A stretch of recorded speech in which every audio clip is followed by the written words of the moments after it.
the brotherhood between black men. We got GDs out here. You know, I'm GD. We got vice lords out here, representing the Nation of Islam out here.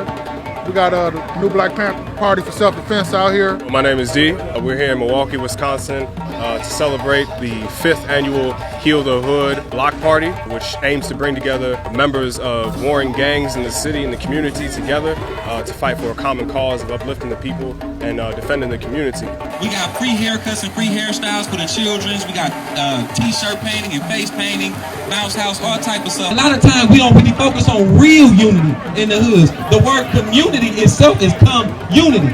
So right now, I want to have my brother Zaire share some words. This brother is a representative under the 5-star movement. And then I want to have my brother Mac share some words. And my brother Mac is under the 6-point movement. A lot of people hear vice lords or GDs, they automatically get a negative perception in their head. People automatically think that we at odds with each other, that we this, that we that, but that's not the case at all. You know what I'm saying? These is my brothers.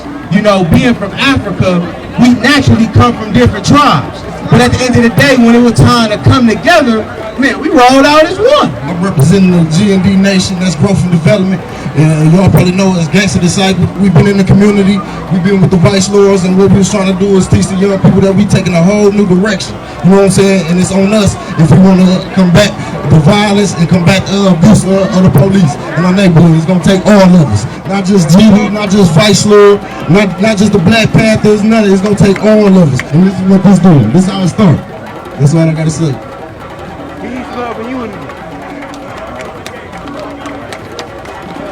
Peace and love!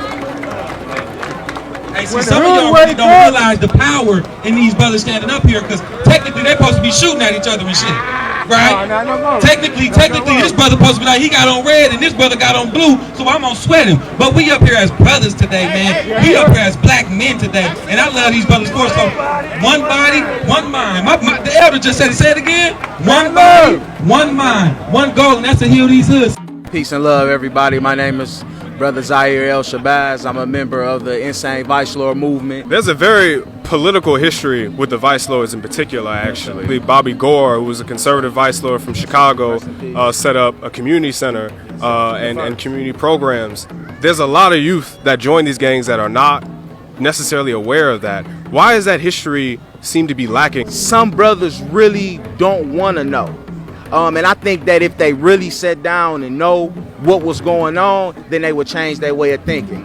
Prime example, Brother Ajamu, a brother who's in my tribe of the Insane Vice Lords. He's a prime example of what the Honorable Bobby Gore would want. He's an upliftment, he's a salvation to his community, he's about helping people, and that's what a real Vice Lord is about. It's about helping each other. It's about carrying yourself second to God. There's a lot of stereotypes about gang members being, you know, less than human or less than animals sometimes. You know, they're just doing this because they're reckless and wild. We need to lock them up. That's the only solution to this problem. They hate each other. They'll never come together. You know, a lot of people think that is unbelievable to see.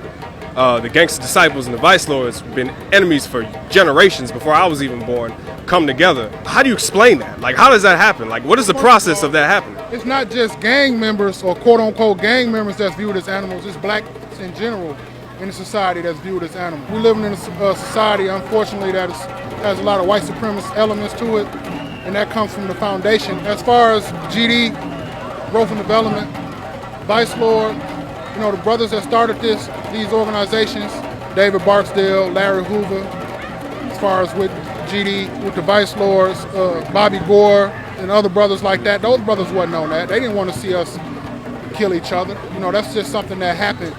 And the government had a lot to do with that. You know, if you go back into the 60s and 70s and you look at COINTELPRO, which was an agenda started by J. Edgar Hoover, who was the head of the FBI at that time, what they would do was, for instance, the Black Stone Rangers and the Black Panthers were trying to come together. And what they would do was they would send letters to Jeff Fort, who was the leader of the Black Stones, and say, you know, the Black Panthers, they trying to kill you, they trying to do this and that. And then they would send letters to the Black Panthers and say, well, the Black Stones, you know, they're trying to kill you and stuff like that.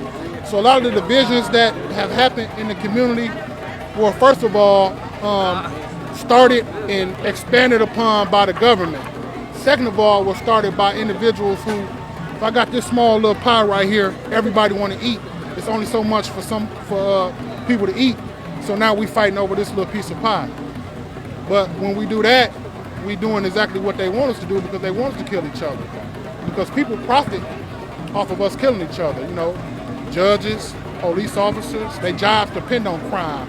You have institutionalized discrimination, which leads to mass poverty in our community. Mass poverty equals mass crime. So don't try to portray us as animals because of the situation that you put us in.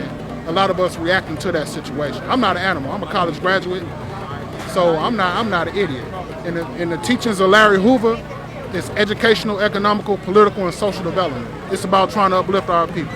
You gotta know the history of both organizations, because we were built to protect the hood, to heal the hood. They're not creating jobs for us. So brothers is gonna fall back to what they were doing. Just because a brother may fall back to him selling drugs or doing what he have to do, that doesn't mean that he's not for his community. That's just a circumstance that he's in that he has to do to provide for his family and for himself. So even though it's brothers who still do that, we still are tight and we still close with each other, because at the end of the day, we do have personal lives and we do have things that we have to do. You know, everybody is not trying to hire a young black male. A lot of us have felons, a lot of us has records, and we automatically get disqualified for that without getting to know us. So what we have to do to keep that going is we have to just stay active in the work. We have to constantly communicate with each other. We have to resolve conflicts. And that's not just speaking in Milwaukee. That's from the organizations in Los Angeles, Chicago, all over.